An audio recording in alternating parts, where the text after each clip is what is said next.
I'm Jamie and welcome back to my channel. Today I'm going to be looking at the best episode of Ghosts versus the worst episode of Ghosts to see what makes a Ghosts episode good. To do this, I'm going to be looking at IMDb's ratings for all the episodes and then picking out the highest rated and the lowest rated episodes. And I know this isn't like a definitive answer to which episode is the best and which episode is the worst, but I thought since it's the audience giving the ratings and critics as well, then it's as fair as we can get with this sort of thing. I am going to be excluding the first episode and the last episode because I feel like pilot episodes, they're still finding their footing. People might only watch the first one, not like it, and then only rate that episode versus everything else. And also the last episode, I feel like people's opinions of that can be heavily swayed depending if they really liked the way the show ended or if they didn't like it. So I've decided to omit those two episodes from this and just focus on all the episodes in between. So for the best rated episode, the highest rating that any episode of Ghosts has on IMDb is 8.6 stars, and there's actually a few that have this same ranking. These episodes are The Thomas Thorne Affair, Part of the Family, and Carpe Diem. For this video, I'm going to choose the episode that has the highest amount of reviews as well. So that episode is the Thomas Thorne Affair, and that is what we'll be focusing on. And for the worst rated episode, that is Poached Guests with a 7.5 rating. So still pretty good, and that rating is the same as the pilot episode as well, just to let you know. So let's start off with the best rated episode, which is the Thomas Thorne Affair. And I was not surprised to see this high in the rankings because it is a fantastic episode. So some things that make this episode great. First of all, it reveals one of the ghosts' death story and their backstory. So that's always going to be a strong episode in my opinion because you're finding out more about the history of a ghost and how they died, how they ended up in that situation. And it obviously links to the history of Button House as well because they all died there. So that, I think, is automatically a win for this episode. In addition to this, they tell the death story in a really unique and fun way because you're working with the ghosts and with Alison to piece it all together and find out what the actual true version of events was. It also explored a really interesting idea, and that's how different people remember or interpret events, like the same event. So every ghost who was there at the time remembered it in a different way, and I think that's just a really fun idea for an episode. And I liked that we saw everybody's different version and seeing how they differed, and not necessarily just memory, but also just we got a little bit of like a little sense into their mind about how they think of things. The biggest thing here is Mary, who perceived everybody as like floating around when they were dancing and talking, and that fits with her character really well. So yeah, I thought that was a fantastic way of just like of showing how different people think. And again, it's one of those things where Ghosts is perceived as just like a sitcom, but actually has all these really insightful things as well. I loved Thomas's dramatic storytelling. It fitted his character perfectly. And I liked the kind of embarrassment and shame almost that he went through. Like his emotional journey in this episode is really interesting as well. The way he felt, like I said, embarrassed to die alone and the shame that came with that, and then also realising that he had made mistakes, how impulsive he is and how he's like easily taken advantage of when it comes to things like love, because his cousin was able to use his love and his affection for somebody against him, and his dramatics as well. So it shows also a flaw in his character and how that was exploited. And also we had that dramatic twist reveal that his cousin actually plotted this whole thing. And you can see Thomas like really working through it all because he didn't die unloved. Isabel loved him. He died trusting somebody who was his worst enemy but should have been like his closest ally. He realised the mistakes that he made, like impulsively challenging somebody to a duel, but also realising that he was a victim in it as well. I think the reveal of the deception was done really well because you kind of got little pieces of deception, and because you learned about it at the same time Thomas did, and so you go through the same heartbreak that he's going through. You know, there were deception on multiple counts. The twist of the letters, that his cousin didn't actually deliver them or manipulated them, wrote his own letters to give to Isabel. He manipulated Thomas into declaring a duel. He told him the wrong amount of steps to go in the duel and made him think that he died unloved, which I think is just heartbreaking. It is very sad and emotional, but as I said, a very fun, interesting episode as well, just because of all the ways that they tell the same story. I also really liked Robin's telling of it because of his kind of like not broken English, but the way he like recited the poem, but how he just really doesn't care for all the fancy, flowery language. But he remembered lots of important things, but until he got sidetracked by whatever was going on in the woods outside. That's just a very Robin thing to do. We also had them playing with it a bit as well, with the captain jumping into one of the retellings and turning it into like a battle scene. So I like that they were able to play with that and add in these fun bits as well into such an emotional episode. And also we had Humphry playing a big part in this episode by figuring out the deception through the shoes that they were wearing. And I think that's such a fun way to have a character that can't move around being involved in such a pivotal way. And I think just him watching everybody's shoes is just quite funny. And yeah, I always like Humphry in episodes, so that was a plus for me as well. We also had the introduction of Annie in this episode, Annie being Mary's ghost friend before she moved on. And yeah, I love Annie. She's such a scene stealer.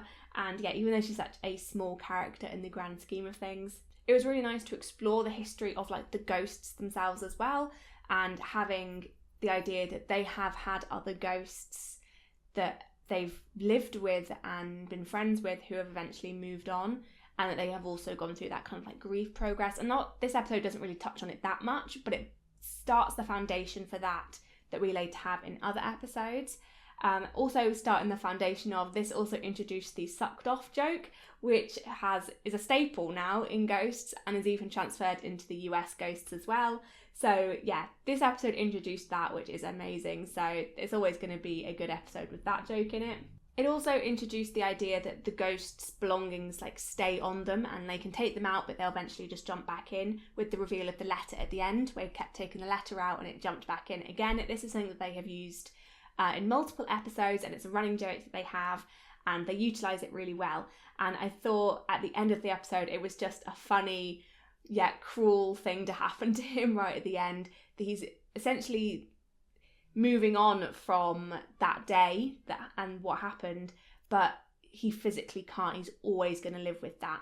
This main plot also linked very well to all the other side plots that we had. There's only 2 minor side plots. This main plot definitely took over the episode in a good way, but the other little side things we had was Mike getting worried about meeting Alison's ex-boyfriend, and then like not majorly fussed about that, but at the end we had the thing being like Alison actually lied and said that she broke up with him to make herself look better, and he lied about knowing taekwondo or something. So all those little like tiny little lies and different ways of representing things links to the main plot.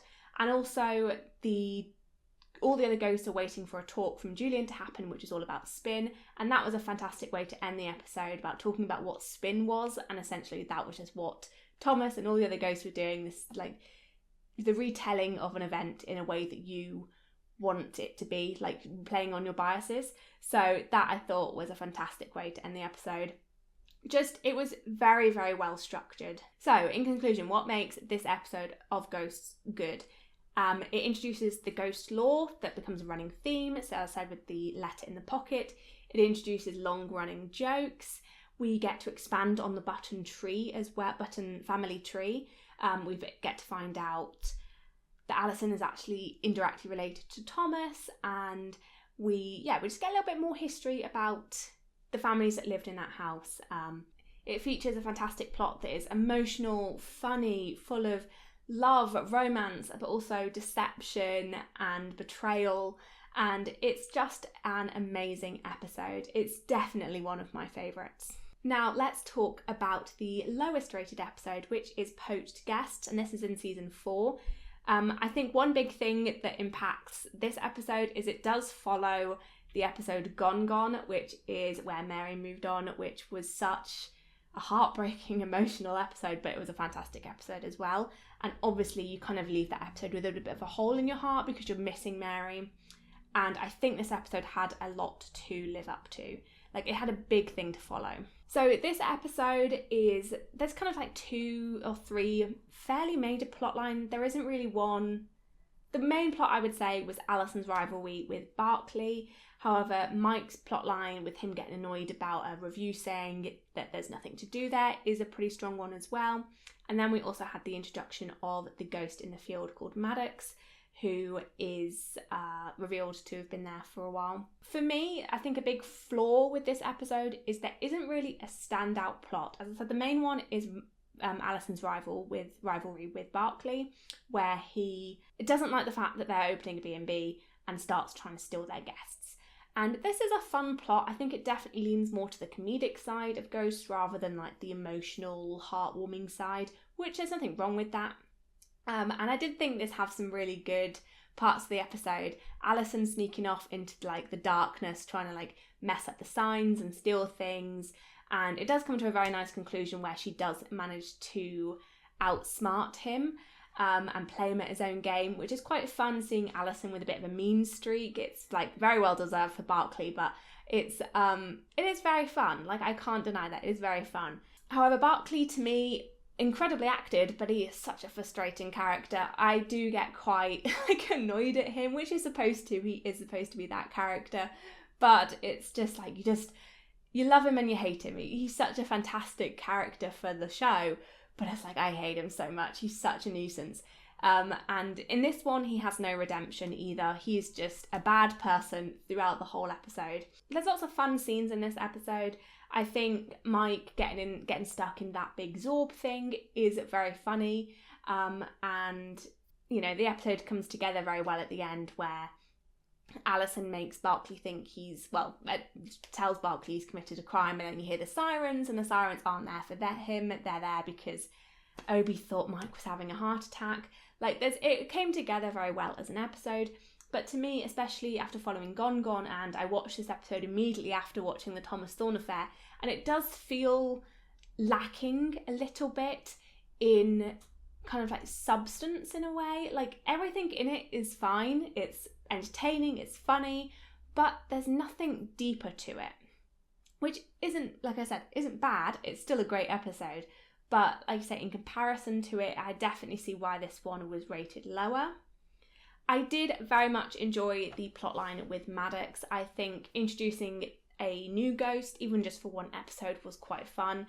I liked seeing how he reacted with all the other ghosts, how they all wanted to be friends with him because they were getting bored with each other, and all the fun questions that they had. This was definitely the strongest plotline for me. I loved all the questions that they had for him. I loved Kitty especially. Her asking about all the like gruesome bloody body parts was hilarious and such a contrast to her very sweet childlike character. And yeah, so that I absolutely loved. I loved that nobody believed Robin, that he was there, because they just know that Robin goes off on his wild adventures and has loads of different ideas about what's going on. So I like that they didn't trust him. I think that's hilarious. And also they didn't have that curiosity to go and see whether or not it was true. And the idea that these ghosts roam these lands for like hundreds of years and they have never met him. And also I think that was quite an interesting idea to have right after Mary's episode, because it does introduce this idea that the ghosts are always kind of coming and going. There's always there'll always be a new ghost because people will always die, and there'll always be ghosts move on. I like the trick at the end where they made Robin and Maddox made the other ghost think that he'd moved on just so they could get out of talking to him. Like, he could get out of talking to them, which I think is hilarious because they are a lot. So that definitely makes sense. It is a very funny episode. I don't think there's anything wrong with the episode. It's not a skippable episode or anything like that. It's still very, very good in the grand scheme of things. One thing to me that doesn't make this episode as strong as the other one is because it didn't really link majorly to any overarching plot. It didn't add any lore. It didn't, if you removed that episode from the entire show, I don't think it wouldn't have an impact. Whereas if you removed the Thomas Thorne affair, there'd be so many things missing from everything else. That episode has to exist for things to happen later on in the show, if that makes sense. Whereas removing this episode, it wouldn't have an effect on the rest of the plot line. The only thing it really does in terms of overarching plots is just emphasise this idea that Alison and Mike are really struggling with the B&B. which is an important thing to have because that's like the crux of everything throughout the whole show. But yeah, it didn't really add anything besides that. Like I said, it was fun. I liked Maddox. I wish he had been in the episodes later on. It would have been funny for him to be revealed, have not moved on. Maybe we kind of could go into like the ghost conspiracies about like, oh, ghosts could come back. Maybe we can get Mary back, you know, things like that. But it didn't really lead to anything. It's a good episode, but nothing majorly stands out or is majorly memorable, apart from Maddox is my only exception to that. As I said, this episode came out right after Gone Gone, which was a fantastic episode with lots of significant and emotional plot lines. Maybe to try and like make us feel a bit better, that's why they focused more on the comedic plot lines rather than anything more emotional, because maybe they were looking out for us and thinking we'd be too sad. If we look at the other episodes that were rated 8.6 stars, it will kind of emphasise why I feel like the memorable part of it is what makes it a higher rated episode. So we had Part of the Family, which had the resolution to the fantastic plot line with Lucy and her trying to scam Alison and Mike. This episode had that fantastic Fanny Murder She Wrote moment. It's Behind You was another one, which is personally one of my favourites. Like my favourite Christmas episode especially, like definitely my favourite Christmas episode, but possibly one of my favourite episodes altogether. It's funny, it was emotional, it was very heartwarming, it had all that Christmas spirit in it, the pantomime was really funny, and a Carpe Diem, while a stressful episode,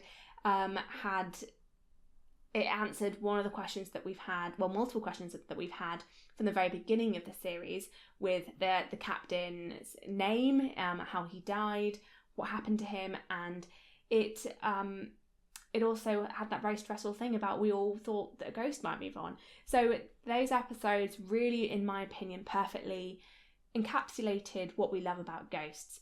All these episodes were funny, emotional, heartwarming, perhaps had some sort of message in it as well. And that's everything we want in a ghost episode. And personally for me, even though I do still like the episode, Poached Guests didn't really deliver on the emotional or heartwarming front. And while it was a funny episode, that's probably why a lot of people who rated this episode rated it a bit lower, because it wasn't as standout or memorable.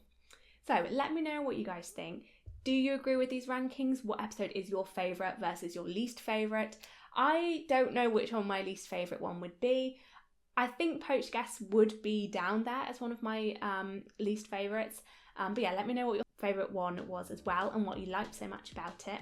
If you enjoyed this video, then please leave a like, it really helps the channel, and subscribe if you want to see more videos from me.